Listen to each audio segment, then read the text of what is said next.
여러분 안녕하십니까? 광주 MBC 뉴스투데이입니다. 먼저 오늘의 주요 뉴스입니다. 문재인 대통령의 약속으로 5.18 진상규명에 탄력이 붙을 것으로 보입니다.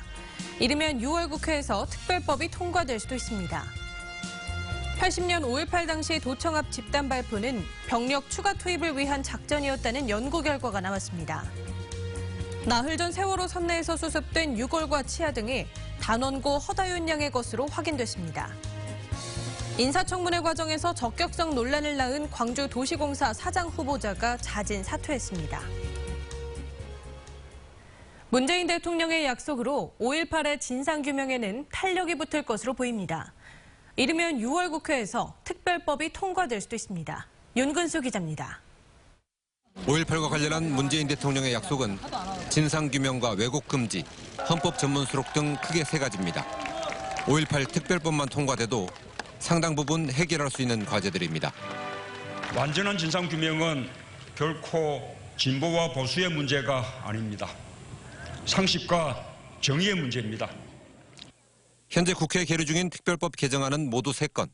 조금씩 차이는 있지만 핵심 내용은 임을 위한 행진곡의 기념곡 지정과 5.18 왜곡에 대한 금지와 처벌입니다. 계엄군의 헬기 사격 의혹 등 진상규명을 위한 새로운 특별법 제정안도 발의돼 있습니다. 정부가 의지를 표명했고 민주당과 국민의당, 정의당의 의석수가 국회 과반이기 때문에 통과 가능성은 높습니다. 특히 특별법을 대표 발의한 국민의당 김동철 원내대표는 국회에서 당장 처리하자고 요구하고 있습니다. 정부 여당의 적극적인 협조로 관련 법이 6월 임시국회에서 통과시킬 것을 촉구합니다.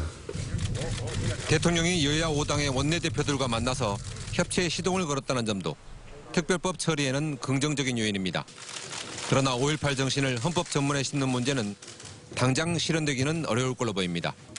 개헌의 범위와 내용에 대해서 여야의 이해관계가 다르고 헌법 전문 수록에 대해서도 자유한국당은 부정적 입장을 밝히고 있습니다. MBC 뉴스 윤근수입니다. 80년 5.18 당시 전남 도청 앞 집단 발포는 병력 수송용 헬기가 착륙할 공간을 확보하기 위한 작전이었다는 연구 결과가 나왔습니다. 전남대 5.18 연구소의 김희송 교수는 어제 발표한 논문에서 80년 5월 20일 광주역 앞 사격과 21일 헬기 사격은 24단 투입 작전의 일환이었고 특히 21일 도청 앞 집단 발포는 병력을 실어 나를 헬기장을 확보하기 위한 것이었다고 주장했습니다. 김 교수는 5.18 당시의 군 작전 기록과 관계자 증언 등을 토대로 이같이 추론했다고 밝혔습니다.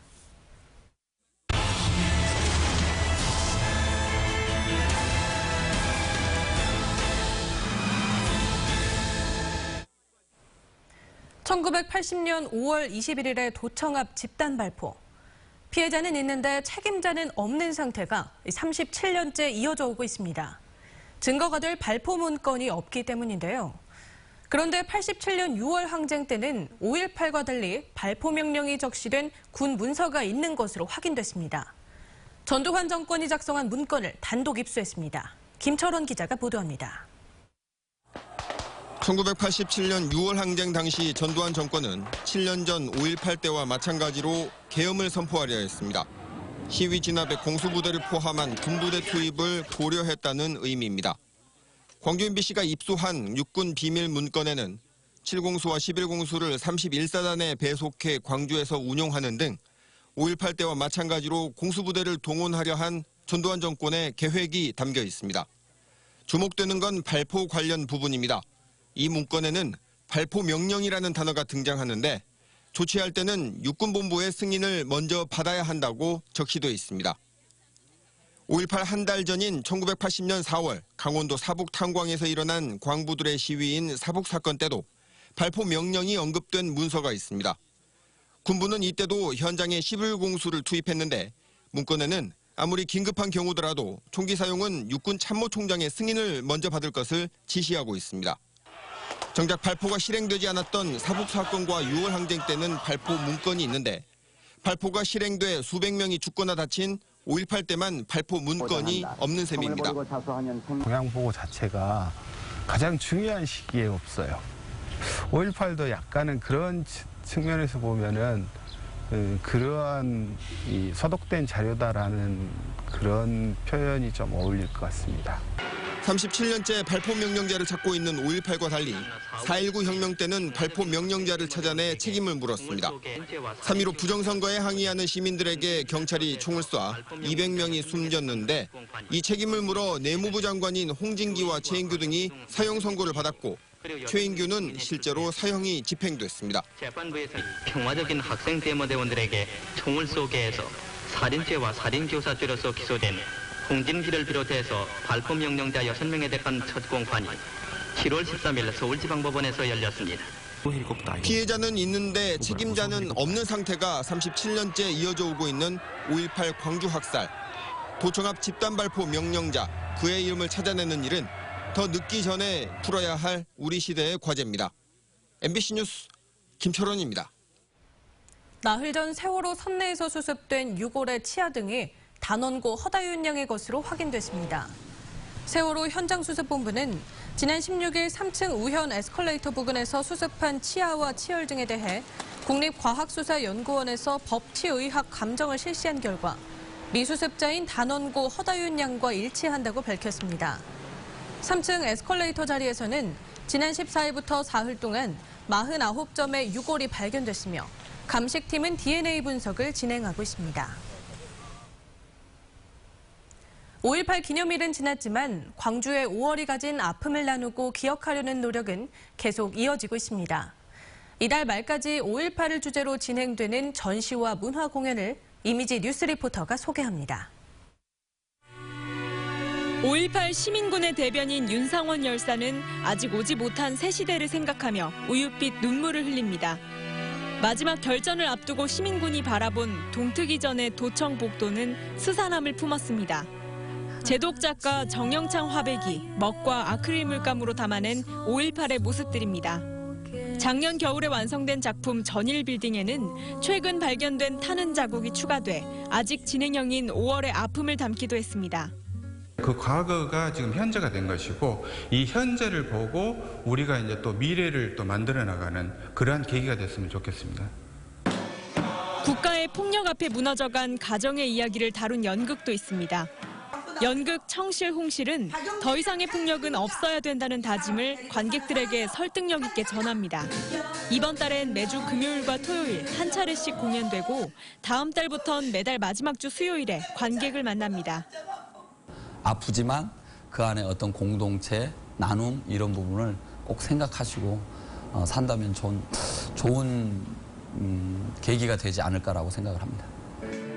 이 밖에도 마당극 언젠간 봄날엔과 애꾸는 광대, 전시 5월의 노래전 등 5.18의 아픔을 나누고 기억하려는 공연 전시가 이달 말까지 계속 이어집니다. MBC 뉴스 이미지입니다. 남녘의 봄 양배추 재배 농가가 깊은 시름에 빠졌습니다. 꽃대가 생기면서 수확할 게 없기 때문인데 아직 원인조차 파악하지 못하고 있습니다.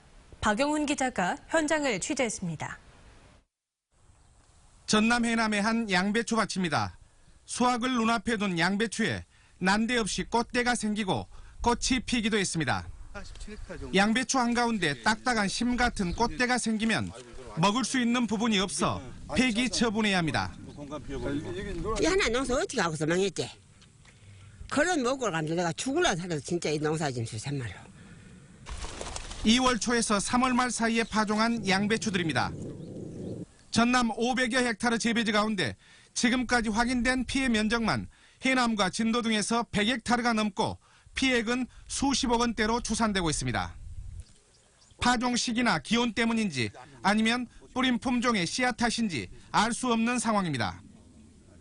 전문가들에 의해서 판명이 나면은 거기에 준해서 저희가 지원 방안을 강구하도록 그렇게 하고 있습니다.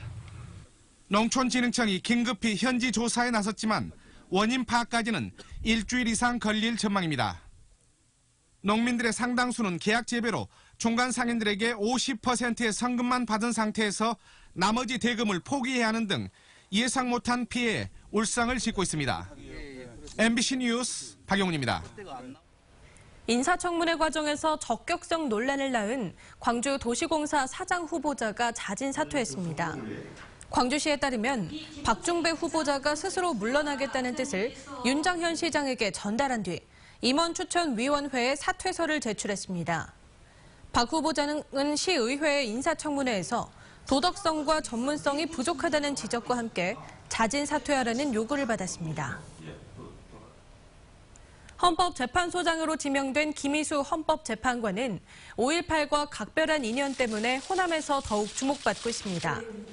김 후보자는 전북 고창 출신으로 광주 전남고를 졸업했으며 5.18 광주 민주화 운동 당시 상무대의 시신 검시관으로 참여했고 지난 2012년 국회 인사청문회에서 5.18 사망자 검시 과정에서 대검에 찔린 흔적이 있었다고 밝히기도 했습니다.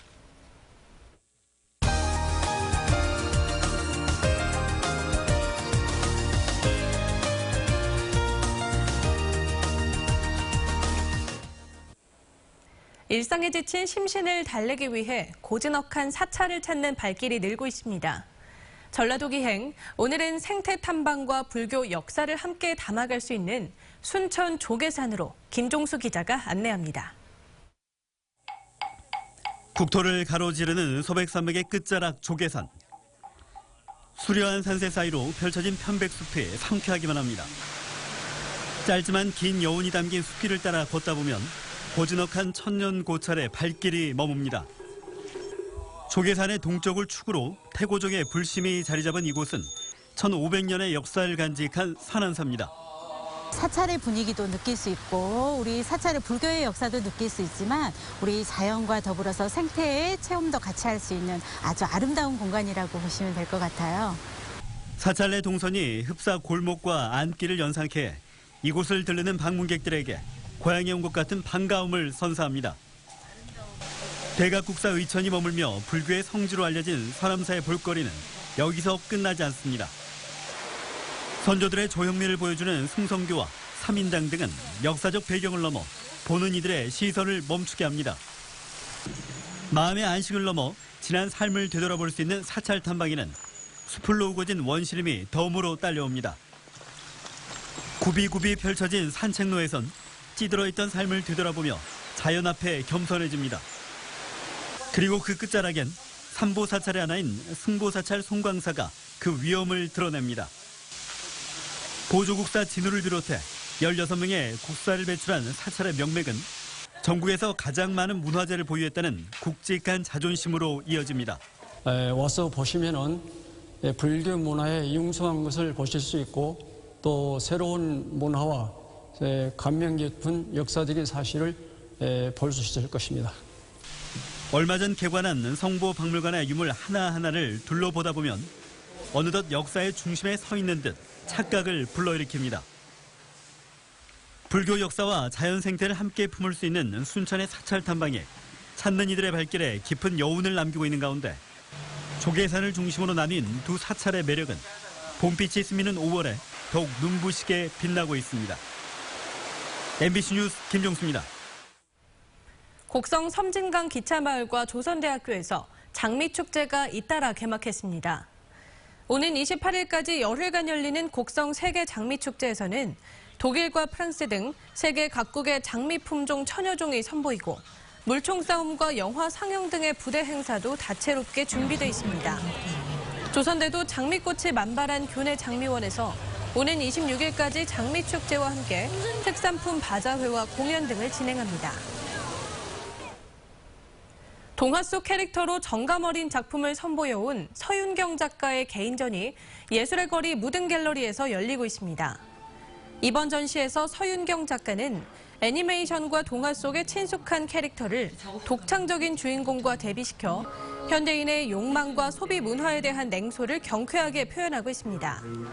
서 작가는 이번 전시를 개막하면서 동료 작가들과 함께 쌀을 모아 어려운 이웃을 위해 기부했습니다. 국립공원 무등산 정상이 오늘 시민에 개방됩니다. 광주시는 시민의 날을 기념하고 정상 부근에 활짝 핀 철쭉과 야생화를 감상할 수 있도록 군부대와 협조해 무등산 정상을 개방한다고 밝혔습니다. 개방 시간은 오전 9시부터 오후 4시까지로 정상 탐방을 위해서는 신분증을 지참해야 합니다. 걷기를 통해 나눔을 실천하는 옥스팜 트레일 워커 행사가 국내에서는 처음으로 오늘부터 이틀 동안 구례에서 열립니다. 옥스팜 트레일 워커는 지리산과 둘레길, 섬진강변 등을 경유하는 100km 구간을 38시간 이내에 걸어서 완주하는 대회로 8개국에서 총 500여 명이 참가합니다. 대회 참가비와 모금된 금액은 전액 국제구호기금으로 활용됩니다.